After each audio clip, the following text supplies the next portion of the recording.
The soup was warm, too warm. A faint scent of almonds hung beneath the usual broth and garlic Janet always used. Jimmy sat at the table, hands steady, eyes quiet, watching her as she walked over with the bowl. She wore that soft smile she'd perfected for years, but tonight, it didn't quite reach her eyes. He thanked her. Said it smelled amazing. Then he raised the spoon to his lips, let the steam rise past his face, and took the first sip. Janet stood still. Her hands lingered just a little too long on the tray. Her eyes flicked between the bowl and his face, waiting, timing, counting. Jimmy drank another spoonful, and then another. His throat burned slightly, but he kept going. He finished the entire bowl in 5 silent gulps, the spoon resting against his tongue like punctuation. She reached forward. "I'll take that." He didn't let go. His fingers remained curled around the bowl, even as her nails touched his wrist. He looked up at her, calm, clear, not angry, not afraid. "Janet," he said, voice quiet. "Do you believe I'm the one who loved you the most in this world?" She blinked. "What?" He tilted his head slightly. "Just answer." Janet's eyes narrowed. "Of course I do. Now give me the bowl, I need to wash it." Jimmy offered a faint smile. "Not yet." She pulled harder. He didn't flinch. Slowly, he reached for a cloth on the table, and, with the same gentleness he used to wipe her tears on their wedding night, he began wiping the outside of the ceramic bowl. "You're being weird." "No fingerprints," he said softly, brushing the edge of the handle. "Just mine." Her face changed. "What are you talking about?" she snapped. "You're always saying weird things." "You do realize how naive you are, right?" he said, still cleaning the rim. "How easy it is to fool you." Her expression darkened instantly. "Oh, here we go again. You're saying I'm dumb, aren't you? Great, you win. You are the genius, I'm the idiot. Happy now?" She snatched the bowl roughly and stormed off into the kitchen, muttering, "If you're so smart, why don't you just die already?" Jimmy sat still for a moment. His lips tasted metallic now. The burn in his throat had spread lower, down to his chest, but he smiled. He rose slowly, quietly, and walked into the bedroom, folded the blanket neatly, arranged the books on the nightstand. He took one long look around the space they had once built together, now covered in dust and distance. When he returned, Janet was on her phone, thumbs moving fast. She turned sharply when she heard him. Her expression flickered, guilt, then coldness. "You should rest," she said quickly. "You've looked tired lately." He pulled out a small bottle from his pocket and held it up in the kitchen light. The label had been scratched off, but she recognized it instantly. "Cyanide's effective," he said quietly, "but messy, easy to trace. He wants you in prison, Janet, not with him." Her mouth parted, her voice cracked. What are you talking about?" Jimmy didn't push, he didn't scream, he didn't cry. He just opened the fridge, tossed the empty bottle inside, and walked back to the couch. "I left a key on the coffee table," he murmured. "Locker number 11. Open it when you've lost everything." Janet rolled her eyes. "Seriously? Who even writes letters anymore? What is this, a movie?" He didn't answer. She slammed the bedroom door behind her. He laid down, folded one arm under his head, and closed his eyes. The first wave hit like ice. Then came the nausea, the trembling, the metallic taste blooming into something sharper. He smiled through it. She didn't need to poison him. He was already dying. But this way, he got to decide what kind of ending she'd live with. They met at a bookstore that didn't even have a proper sign, just a chalkboard with messy handwriting and a bell that never worked. Janet was standing by the philosophy shelf, flipping through a copy of Nietzsche she clearly wasn't reading. Jimmy noticed she was chewing on the price tag instead of the content. When their eyes met, she grinned like she'd caught him staring, even though she hadn't looked up once before that. He didn't try a line, he just handed her the bookmark she'd dropped. That night, they walked to a street vendor and argued over whether sweet or spicy dumplings were superior. She had strong opinions. He had stronger silence. Somehow, it worked. Janet was the type of girl who always believed she was smarter than the next person, and for a while, it looked like she was. She negotiated rent with their landlord, talked circles around customer service, and boasted that she could catch a liar just by how they held their phone. But she couldn't catch them all. The first time she got scammed was a guy who claimed he could invest her savings into a green tech startup. She gave him 60,000 yuan. He disappeared a week later. Jimmy didn't yell, he just hugged her when she cried, quietly took a second job for 3 months, and never once said, "I told you so." She called him boring after that, said he never got angry, never reacted. It made her feel like she was the only one feeling anything in the relationship, but what she didn't realize was, Jimmy felt everything. He just held it like a stone in his chest, where she couldn't see. Clara was around a lot in those early years, Janet's best friend since high school. She was quieter, calmer, the kind of woman who could sit for hours in a room without checking her phone. Janet always said she admired that, but over time, Clara began to fade from the picture. The visits became less frequent, the texts stopped being seen. When Jimmy asked about it, Janet just shrugged. She's probably busy, or maybe she's mad I didn't take her advice. What advice? To leave that scammer before he took my money. Jimmy didn't push. He knew better than to corner Janet, she hated the feeling. But after that, he noticed Clara stopped liking her photos, stopped commenting. It was like something had cracked that neither of them wanted to glue back together. And then came Michael. Introduced at a dinner party Janet dragged Jimmy to, Michael had the smooth confidence of someone who knew how to be useful. He offered free design services for her startup idea. Brought her coffee during meetings. Called her Jay like they were already inside jokes deep. When Jimmy shook his hand, Michael grinned too wide. "So you're the lucky husband, huh?" Jimmy just smiled and let go quickly. From then on, Michael was always around. Meetings, coffees, late-night collabs. Janet insisted it was nothing. "We're just working, don't be paranoid." Jimmy never accused her. He never checked her phone, never raised his voice, but he noticed everything. The way she kept her screen tilted away when texting, the way she'd leave the room to answer calls, the way her tone softened when she spoke to Michael, even when she thought Jimmy wasn't listening. And then, 6 months ago, the real silence began. Jimmy got his diagnosis on a Wednesday, stage 4, stomach cancer, 6 to 8 months, the doctor said, if you're lucky. He walked home under a grey sky, the weight pressing into his bones like cement. He didn't tell Janet. She was already drowning in another fake business deal, angry at herself for trusting someone who seemed like a good guy. Her eyes were always tired, her voice always sharp. He didn't want to add to it. Instead, he quietly began preparing. Paid off her debts, shifted all the joint accounts under her name, opened a private account she didn't know about, stashed away every spare yuan, not for him, but for her, in case the next man she trusted took everything. He also started writing letters, notes, legal documents, instructions. And then one night, he walked into the kitchen and saw her on the phone. She didn't see him, her back was turned. She whispered, "He won't last much longer anyway, once he's gone, we're free." She laughed softly. "Yeah, I'll do it. You said you'd protect me, right?" She turned, saw him, froze. Jimmy just smiled and said, "Don't forget your tea." She smiled back, too quickly. "Right, thanks." Later, in the bedroom, he tucked the letter into the drawer. Locker number 11. He'd leave her the key soon. He looked at her sleeping beside him and tried to remember how many times she had said she loved him. When he couldn't count more than 5, he turned away and coughed into the pillow until the blood stopped staining the sheets. He didn't need her to love him anymore. He just needed her to survive. Janet's kisses had gone cold. She still gave them, but only when someone else was looking, like the way she touched his hand during family dinners, or posted pictures of him with captions like, "My rock," even though she hadn't asked how he was feeling in weeks. Jimmy noticed. Of course he noticed. She started coming home late, said she was meeting clients, working on her pitch deck, attending networking mixers. Her excuses came pre-packaged with perfume and faint specks of glitter on her wrists, products she didn't wear for him anymore. Once, she walked in with smudged lipstick and said, "The car ride was bumpy." Jimmy didn't respond. He simply took her coat and folded it neatly on the rack. Michael's name became more frequent. "Michael says I should rebrand. Michael knows a guy who can get us press. Michael thinks I've got real potential." Jimmy didn't question it. He'd accepted a long time ago that asking questions didn't change answers.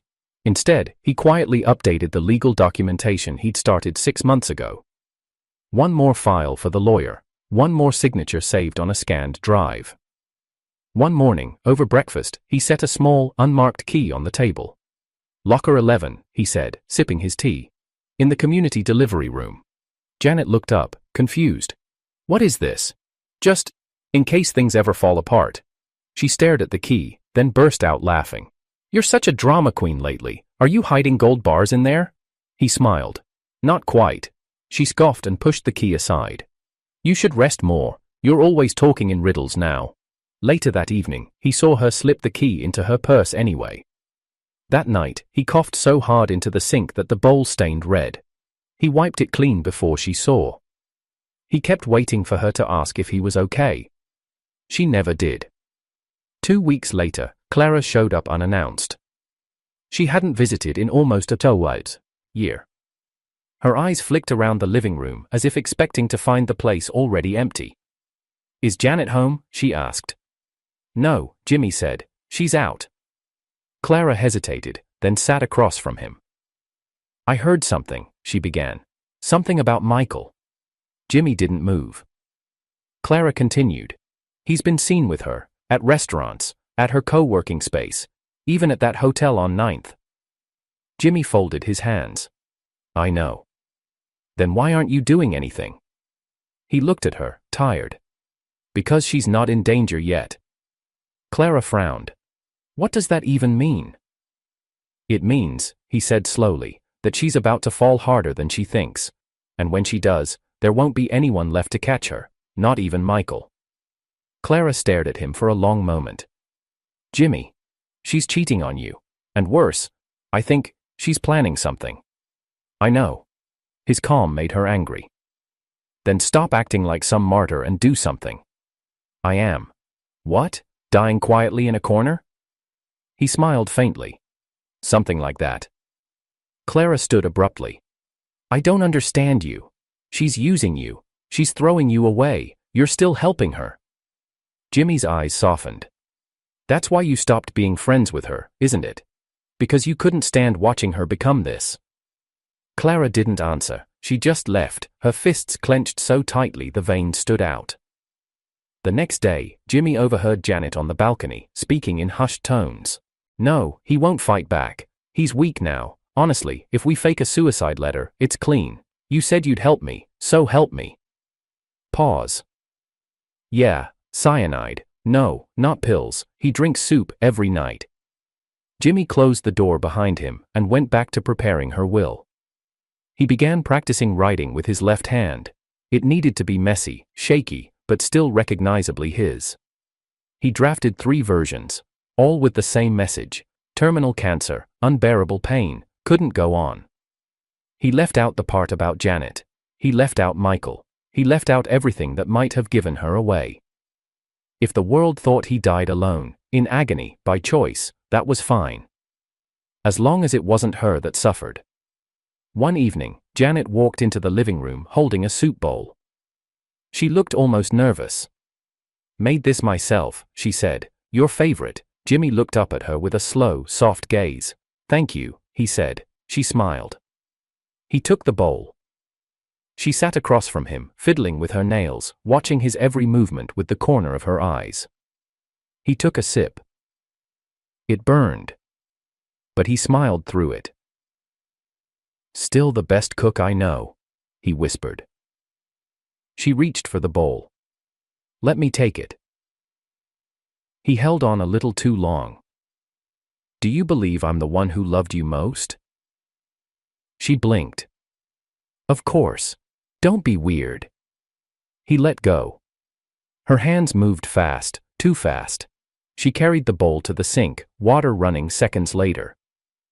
Jimmy leaned back in the chair, the numbness starting to spread beneath his skin. He thought about calling Clara, just once, just to say thank you. But she would know, she'd come back, she'd try to stop it. He couldn't risk it. She was still safe, and that mattered more. When he laid down that night, he felt everything slipping, breath, muscle, vision, and still, he smiled. Because this wasn't death, this was control. He wasn't being killed. He was choosing the way he'd leave. The first wave hit around midnight. Jimmy jolted upright in bed, the sheets soaked with cold sweat, his stomach twisting into knots. A sharp burn crawled up his throat, and he barely made it to the bathroom before collapsing in front of the toilet. He vomited hard, a deep, wrenching sound that echoed through the quiet apartment. The liquid splattered crimson, streaked with foam. He stared at it for a long time, watching the ripples calm, the color settle into something too vivid to be ignored. Janet didn't come. He washed his face slowly, stared at himself in the mirror. His skin was pale, the edges of his lips tinged with blue. He didn't look like Jimmy anymore, he looked like a man unraveling. In the kitchen, the clock ticked with irritating precision. He took a shaky breath, walked into the living room, and laid down on the couch. Morning came with cruel brightness, the curtains weren't drawn, the light stabbed into his eyes, forcing them open.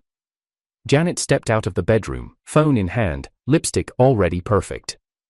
She paused when she saw him lying there, curled on the couch, his shirt damp with sweat. "You okay?" she asked, voice flat.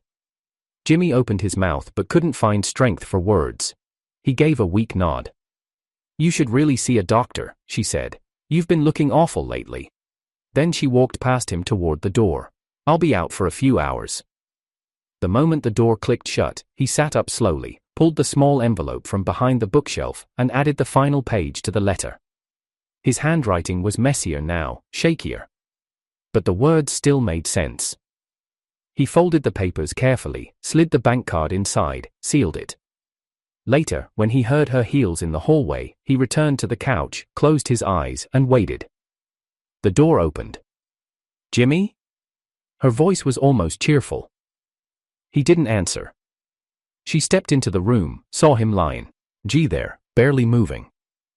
For a moment, she just watched. Then, finally, she called his name again. "Jimmy?" He turned his head slightly, lips parted.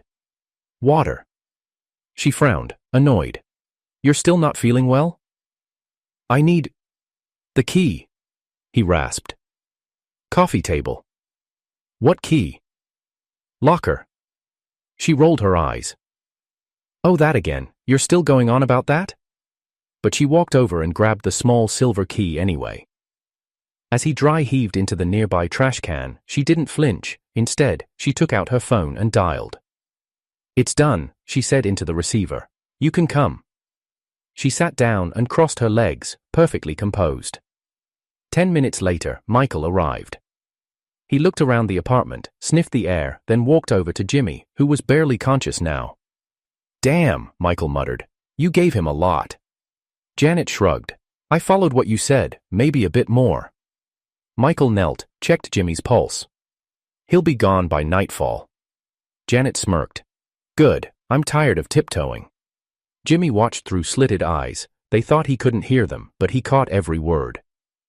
Michael turned to Janet. "Before anything else, we need to transfer the property, everything, while it's still clean." Janet didn't hesitate. "Of course, I want this over with." Jimmy's stomach turned, not from the poison, but from the coldness in her voice, that eagerness to be rid of him.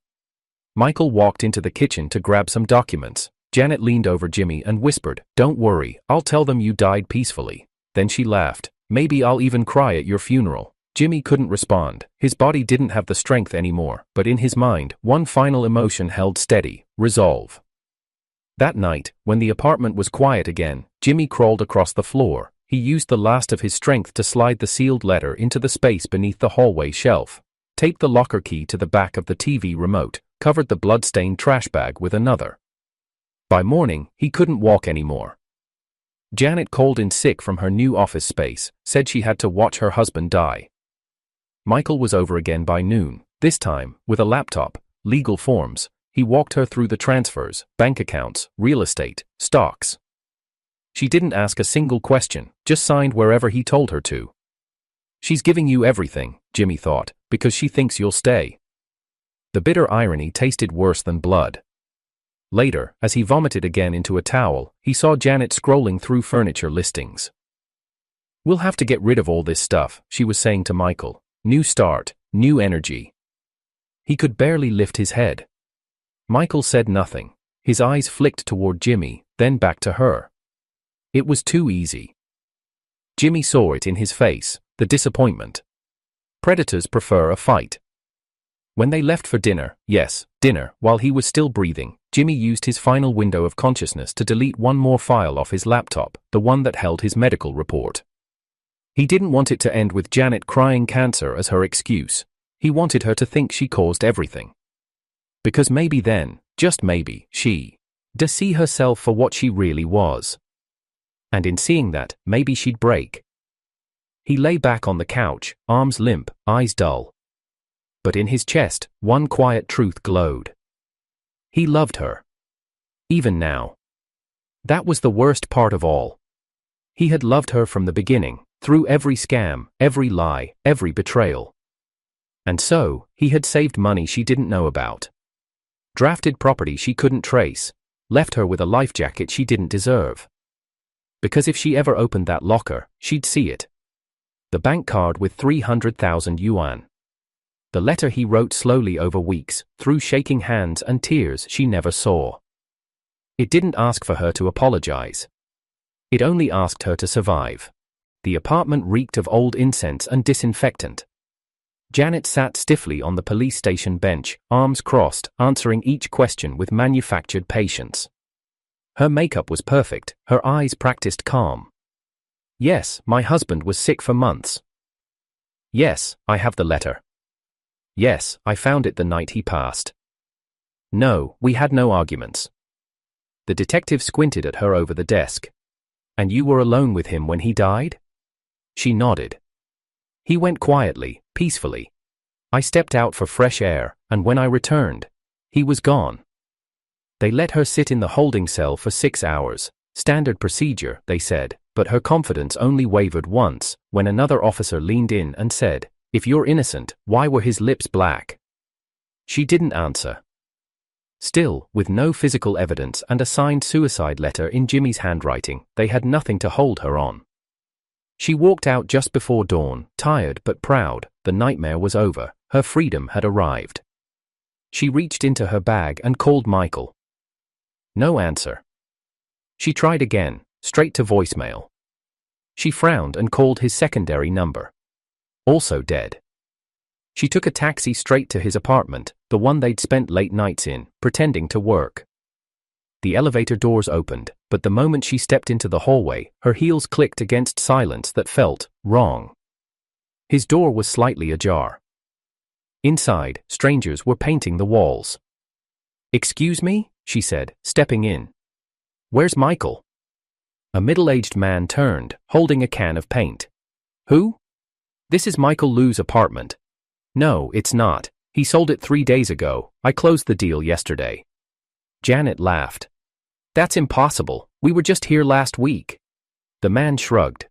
"You're welcome to call the agent if you want. I've got the deed." Janet backed out slowly, face flushed. She pulled out her phone again and dialed Michael one more time. Then again, and again. Nothing. She told herself it was just miscommunication. Maybe he'd moved for business. Maybe he was planning a surprise. Maybe this was just temporary. But something inside her chest shifted. Panic crawled up her spine like cold water. She raced to the second apartment, the one Michael had said they'd redesign together. The one he said would be their fresh start. The front gate was open, moving trucks were lined up outside. She sprinted through the hallway and shoved open the door. "Michael?" But the apartment was empty. Workers moved boxes into a van.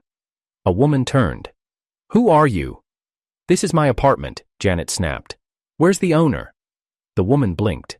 "I am the owner. I just bought it last week." Janet froze. "You bought it from who?" "Some guy. I think his name was Michael, yeah, all legal. I have the documents." Janet didn't argue. She stumbled outside, fumbled with her phone, opened her banking app. 0. She stared. Refreshed the screen. Still 0. She checked her transactions. The entire balance had been transferred 2 days ago. Her hands began to shake. Her name wasn't on anything anymore, not the car, not the apartments, not the accounts, everything was gone. Even the joint accounts she thought were hers, cleaned out and legally rerouted through shell names she'd signed off on. She had helped him destroy her. She dropped her phone. Collapsed onto the pavement. Someone nearby muttered, "Another idiot who trusted the wrong man." It hit her then, not just the fraud, not just the theft, but the cold realization that she had become exactly what Jimmy always tried to protect her from. A fool. Broke, alone. Used. And worst of all, responsible for the death of the only man who had never lied to her. For hours, she sat on a bench near the curb, cars and people passing without a second glance. Her purse hung limp in her lap, her body still. Even her tears refused to come. And then, something clicked. The key. Locker 11. She didn't even know why she remembered it. Maybe because there was nothing else left to hold on to. Maybe because when you're falling and there's nothing beneath you, even a whisper from the past becomes a hand. She rushed to the community delivery station. The locker blinked red. She inserted the key. It clicked open. Inside was a small envelope and a plastic card. She opened the letter with trembling fingers.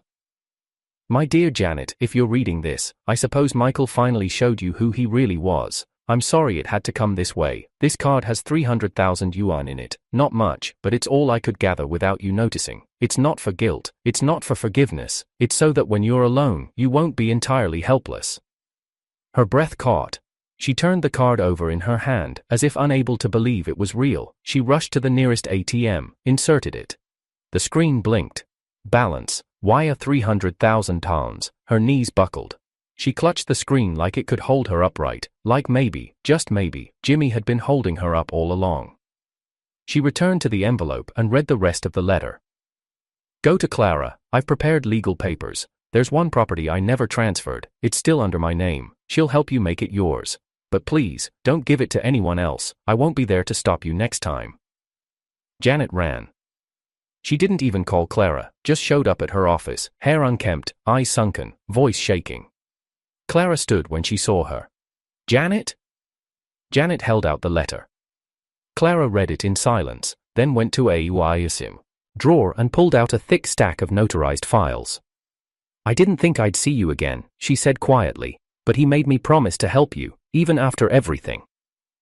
Janet couldn't speak, couldn't move, she just stared at the papers, at the keys Clara slid toward her. "He said not to judge you," Clara whispered. "He said, you were just too trusting, that it wasn't your fault, that you never meant to become like this." Janet collapsed to her knees, sobbing. It wasn't the money, it wasn't the house. It wasn't even Michael. It was that Jimmy, despite knowing she betrayed him, still planned for her future, still saved her, still loved her. Even while dying. Even while she poured poison into his body and smiled about it. Clara knelt beside her, arms around her shoulders. But Janet didn't feel warmth. Only the crushing weight of something far heavier than guilt. It was too late now. The only man who had ever truly loved her was the one she had murdered. Janet didn't sleep for 3 days.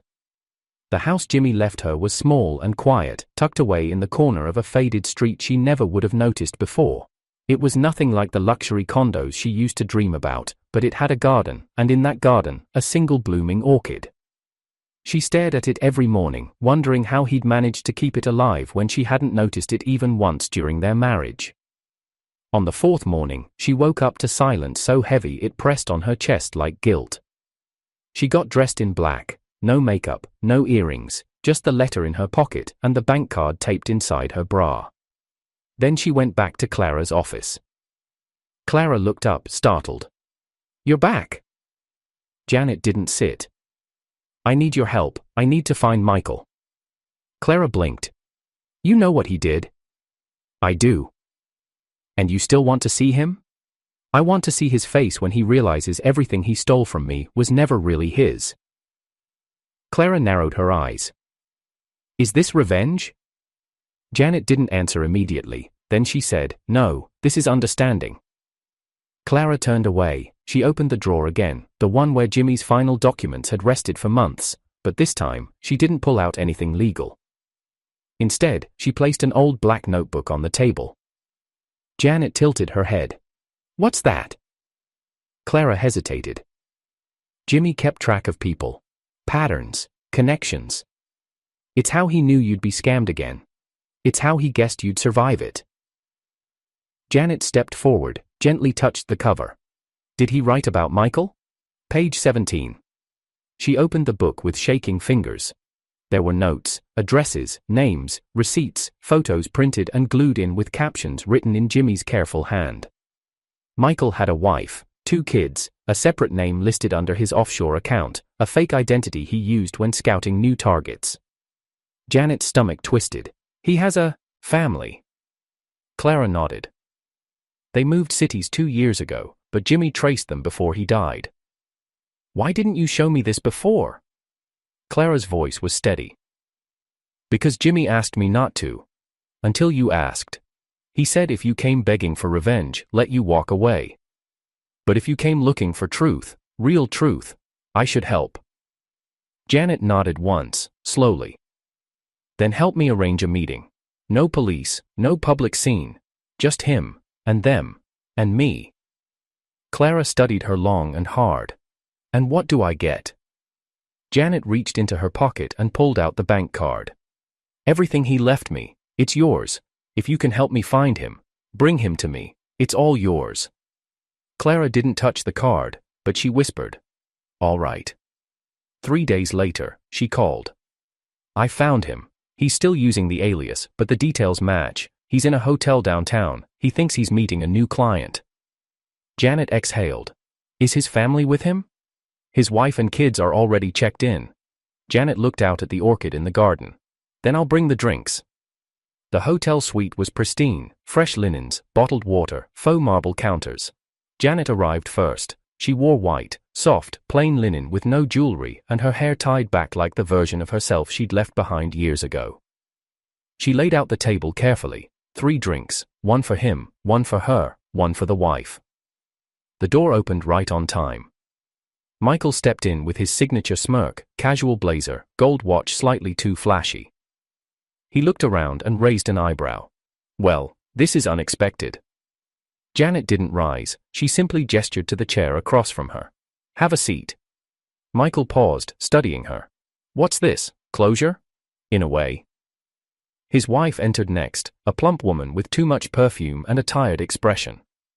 2 kids followed, bouncing past the couch like they owned the place. This some kind of trap, the wife snapped. Hutch. Hands on her hips. You gonna yell in front of my kids? Janet didn't even glance at her. Drink something first, then I'll talk. The kids grabbed the fruity milk bottles without hesitation. The wife took one and sipped. Tastes cheap. Janet poured Longjing tea into a cup and placed it in front of Michael. You used to say this was your favorite, she murmured. Michael raised it like a toast. Well, it's been a long time since someone served me anything with respect. He drank the whole thing in one go. Janet leaned back in her chair, folded her hands. I just want to ask a few questions, she said softly. Michael shrugged. Shoot. She took a breath. From the very beginning. Was I just a mark? His smirk widened. You want me to lie, or tell you the truth? Tell me the truth. Yeah, from the day we met. You were perfect, beautiful, insecure, desperate to be understood, easy to mold, like putty. Janet didn't flinch. She simply nodded. Thank you. Michael's wife cackled. Seriously? You thought he loved you? Please. Janet turned to her. I wasn't speaking to you, but if I want to slap you later, I'll let you know in advance. Michael held up a hand. Calm down, she's just here for closure, babe. Janet smiled faintly. One more question. Michael gestured dramatically. Let's hear it. When you asked me to poison Jimmy, you wanted me locked up, didn't you? Preferably for life. Michael's grin cracked. His eyes scanned the room. There are no cameras, Janet said calmly. And I'm not recording anything. He didn't answer. Janet's eyes narrowed. But I already know. You never said it aloud, but you planned it. You knew once I handed over everything, you'd vanish. Michael leaned back. It worked, didn't it? Then his hand twitched, and again. He reached for the table, missed the edge. What the? Janet stood, calmly walked to the door, and locked it. His wife froze. "What's going on?" Michael was sweating now. "What did us? You?" "The tea," Janet said softly. "Takes about 5 minutes, you'll be awake for the first 30. She walked over to the drawer and opened it. Inside, a knife. His wife lunged toward the door, but her knees buckled. She collapsed onto the floor, twitching. "You said you'd never hurt me," Michael wheezed. "I said I'd never blame you," Janet corrected, "but you made a mistake." She crouched beside him. "You underestimated a woman with nothing left to lose." Then she looked into his eyes. "Jimmy gave me everything. You took everything. He knew who I was, even at my worst, and still believed I was worth saving." Michael's mouth opened to speak, but his throat convulsed. She raised the knife. "You told me to poison him. He wrote me a letter. You emptied my accounts. He left me money. You stole my future. He gave me a second chance."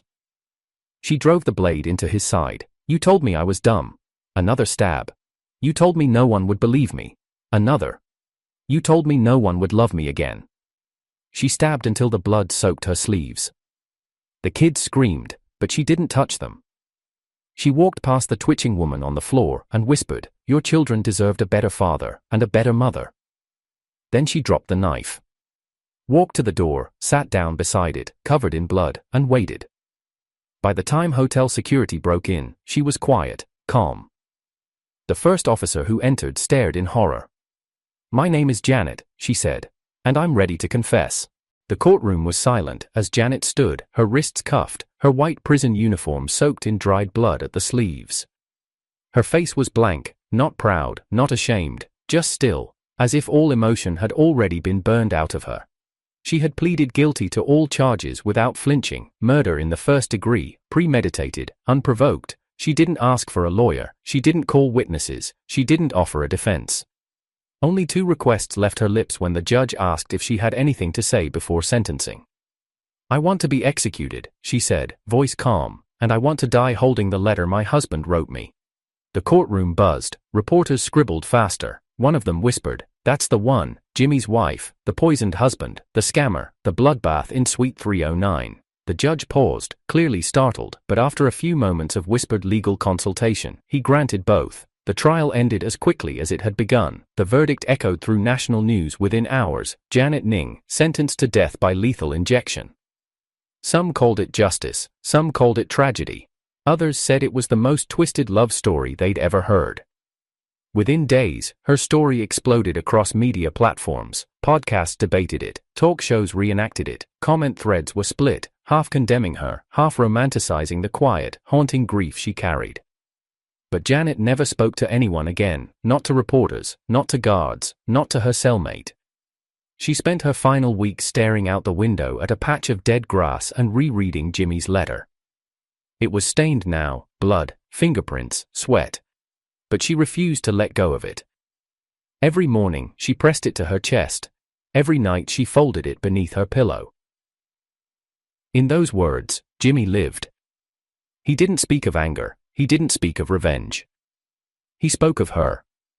He spoke of love. Of saving her, even if she never sees so, aved him. Of hoping, just hoping, that when she realized the truth, it wouldn't be too late, but it was. That was the part Janet finally understood. 2 days before her execution, lawyer Clara visited. She hadn't planned to, she didn't want to. But Jimmy had left something else behind, one final instruction in a separate envelope. If she chooses death, read the last page to her grave. She doesn't need to hear it, but maybe the world does. So Clara came. She sat beside Janet and said nothing for a long time. Janet didn't lift her eyes. Her fingers gently caressed the edge of the letter like it was made of silk. Finally, Clara said, "Why did you do it?" Janet didn't blink. "Because I didn't deserve to live in a world where he no longer existed." Clara nodded. That was all the confirmation she needed. On execution day, the room was cold, fluorescent lights buzzed overhead. Janet was escorted in slowly. Her hair had grown out, tangled, unwashed, her wrists were thin, her eyes were hollow but dry. She held the letter in both hands. When the guards asked her to lie down, she did. When the straps tightened, she said nothing. When the IV line entered her arm, she didn't flinch. She looked up at the ceiling and whispered, "Jimmy." A tear slipped from the corner of her eye. A monitor beeped steadily. The audience watched from behind the glass wall. Officers, a few reporters, Clara. Janet's lips moved as the clear liquid flowed into her veins. "He died loving me," she whispered. "I died because I killed him." A pause, her breath slowed. "But maybe." Another tear fell, trailing across the paper, now clutched against her chest. "Somewhere beyond death." Her voice was almost gone now. "He'll hear my sorry." Her eyes closed, the monitor flatlined, and the world went quiet. Cut to black. 3 days later, Clara stood alone at Jimmy's grave. The cemetery was still. A few late autumn leaves drifted through the air. She crouched down and placed a folded page against the headstone. It was the final part of the letter, the part Janet never saw. Clara whispered the words softly, her voice trembling. "If she ever understands, even for a second, let her go. Don't curse her. Don't pity her. Just know that she was the woman I chose, even if she never chose me back." Clara wiped her eyes. She finally understood, she whispered. Then she stood and walked away. Behind her, the wind picked up. The page fluttered once, then lay still.